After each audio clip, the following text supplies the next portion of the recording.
Praise lord, హల్లెలూయా. మీ అందరికీ మొట్టమొదటిగా ఒక ఉదాహరణతో ప్రారంభిస్తే అర్థం అవుద్ది నేను చెప్పే క్వశ్చన్కి ఆన్సర్. ఓకే, ఫర్ ఎగ్జాంపుల్ మా ఏరియాలో నేను ఒక వ్యాధి చేత బాధపడుతున్నాను అనుకోండి. ఆ వ్యాధికి నేను చాలామంది డాక్టర్స్ దగ్గరికి వెళ్ళాను, చాలా తిరిగాను, ఏ స్వస్థత దొరకలేదు. కానీ మా ఊరికి ఒక డాక్టర్ వచ్చాడు.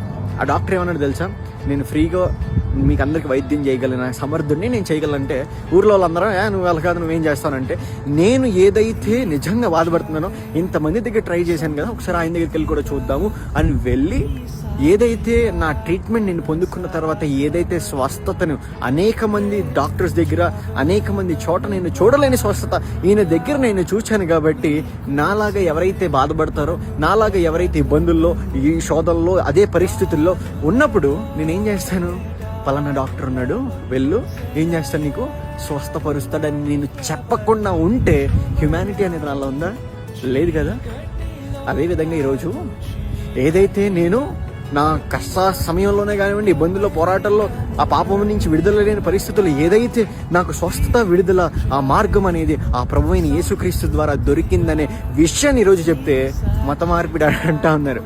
ఒకటే చెప్తున్నాను, ఐఎమ్ నాట్ చేంజింగ్ రిలీజియన్. నేను ఎవరి మతాన్ని నేను మార్చట్లేదు, కానీ ఐఎమ్ చేంజింగ్ ఎ సోల్. ఒక ఆత్మను రక్షిస్తా ఉన్నాను అనే విషయాన్ని జ్ఞాపకం చేసుకోండి. ఒక ఆత్మను రక్షిస్తూ ఉన్నాం. ఎందుకంటే ఏదైతే వ్యాధి చేత కొట్టబడతా ఉన్నారో స్వస్థత ఆయన దగ్గర ఉంది. ఆయన పరమ వైద్యుడు అనే విషయాన్ని నేను చెప్తా ఉన్నాను.